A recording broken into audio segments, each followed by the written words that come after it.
ত্রয়োদশ জাতীয় সংসদ নির্বাচনে উৎসব মুখর পরিবেশে শেষ হলো প্রতীক বরাদ্দের আনুষ্ঠানিকতা। মধ্যরাত থেকে শুরু হচ্ছে ভোটের প্রচার। পছন্দের প্রতীক পেয়ে খুশি দলীয় ও স্বতন্ত্র প্রার্থীরা। যদিও একে অপরের বিরুদ্ধে পাল্টাপাল্টি অভিযোগ ছিল বিএনপি এবং 10 দলীয় জোটের প্রার্থীদের। তবে ঢাকার রিটার্নিং কর্মকর্তা জানালেন, নির্দিষ্ট কোনো দল নয়, তাদের চোখে সব প্রার্থী সমান। গেল মঙ্গলবার প্রার্থিতা প্রত্যাহারের পর বুধবার সকাল 9টায় শুরু হয় প্রার্থীদের মধ্যে প্রতীক বরাদ্দের কাজ। সেগুনবাগিচায় ঢাকা বিভাগীয় কমিশনারের কার্যালয়ে 13টি, ঢাকা জেলা অফিসে 5টি ও আগারগাঁওয়ে নির্বাচন প্রশিক্ষণ ইনস্টিটিউটে 2টি আসনের প্রতীক বরাদ্দ দেন রিটার্নিং কর্মকর্তারা। প্রায় প্রতিদিনই কেউ না কেউ জিজ্ঞেস করেছেন যে নির্বাচনে মার্কাটা কি, কোন মার্কায় তারা ব্যালট পেপারে দেখতে পারবেন আমাকে যদি সমর্থন করতে চান। সেই প্রশ্নের আজকে একদম পরিষ্কার একটা উত্তর আমরা পেয়েছি। আমি নির্বাচনে ফুটবল মার্কাতে প্রতিদ্বন্দ্বিতা করছি আগামী জাতীয় সংসদ নির্বাচনে। প্রবাসী ভাইদের কাছে রিচ কিভাবে করব এবং আমাদের ভোটটা কিভাবে ওনারা ঠিকমতো জায়গা মতো দিবেন, সেই জায়গাগুলো ক্লিয়ার না। তবে প্রতীক বরাদ্দের দিনেও আচরণবিধি লঙ্ঘন নিয়ে পাল্টাপাল্টি অভিযোগ ছিল বিএনপি ও জামায়াত জোটের প্রার্থীদের। জনাব নাহিদ ইসলামকে শোকজ দেওয়া হয়, কিন্তু তারেক রহমান গতকাল যখন সরাসরি এই ধরনের প্রতিশ্রুতি দিয়ে বেড়াচ্ছেন, আমরা মনে করি নির্বাচন কমিশন এখানে নিশ্চুপ থেকেছেন এবং প্রশাসন একদিকে হেলে যাচ্ছেন।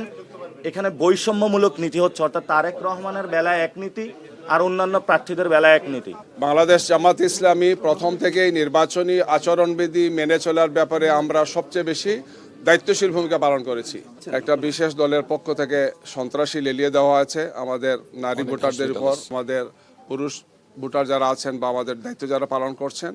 গতকালকে রাতে এই ধরনের দুটো ঘটনা ঘটেছে এবং এরা আহত অবস্থায় হাসপাতালে আছেন। বিএনপিকে যদি আপনারা ক্ষমতায় যাওয়ার সুযোগ করে দেন, আমাদের কিছু সামাজিক উন্নয়ন প্রকল্প আছে, তার মধ্যে ফ্যামিলি কার্ড, কৃষক কার্ড, এগুলি আমাদের দরিদ্র জনগণের জন্য সহায়ক হয়ে কাজ করবে। আমি যদি জনগণের জন্য কি করব তা বলতে না পারি, তাহলে আমি নির্বাচনটা কি দিয়ে করব? অভিযোগ করা কিছু মানুষ তো আছে, কিছু দলও আছে, তারা অভিযোগ করবে, আপনাদের এই অভিযোগ শুনে যাবেন। জামাতের সংঘবদ্ধ কর্মীরা আমাদের 2জন নেতাকর্মীকে তারা ওখানে প্রথমে প্রহার করে, তাদেরকে আহত করে, সেখানে তাদের ঠোঁট এবং হাত ভেঙে যায়। তাৎক্ষণিকভাবে আমি নিজে পুলিশ এবং সেনাবাহিনীকে কল করেছি সেখানে যাতে পরিস্থিতি নিয়ন্ত্রণের জন্য। দলীয় প্রার্থীরা যেখানে আচরণবিধি নিয়ে উদ্বিগ্ন, সেখানে নির্বাচনের সুষ্ঠু পরিবেশ নিয়ে শঙ্কার কথা জানিয়েছেন স্বতন্ত্র প্রার্থীরা। এবার কিন্তু মানুষ ডিফারেন্টভাবে চিন্তা করছে, দেখবেন মার্কার থেকে মানুষ অনেক বেশি প্রাধান্য পাবে। এর বিপরীতে রিটার্নিং কর্মকর্তা জানিয়েছেন, আইন শৃঙ্খলা নিয়ে কোনো শঙ্কা নেই। প্রার্থীদের অনেক অভিযোগ রাজনৈতিক বলেও মনে করেন তিনি। নির্বাচন কমিশন এবং সরকার আইন শৃঙ্খলা রক্ষার বিষয়ে যেসব পদক্ষেপ গ্রহণ করেছেন সেই বিষয়ে তাদেরকে অবহিত করেছি।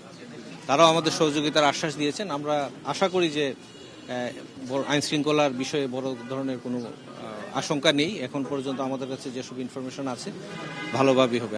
এর আগে জোটের স্বার্থে মঙ্গলবার প্রার্থিতা প্রত্যাহার করে নিয়েছেন সারা দেশে 305 জন প্রার্থী। Jisan Ahmed, Star News, Dhaka.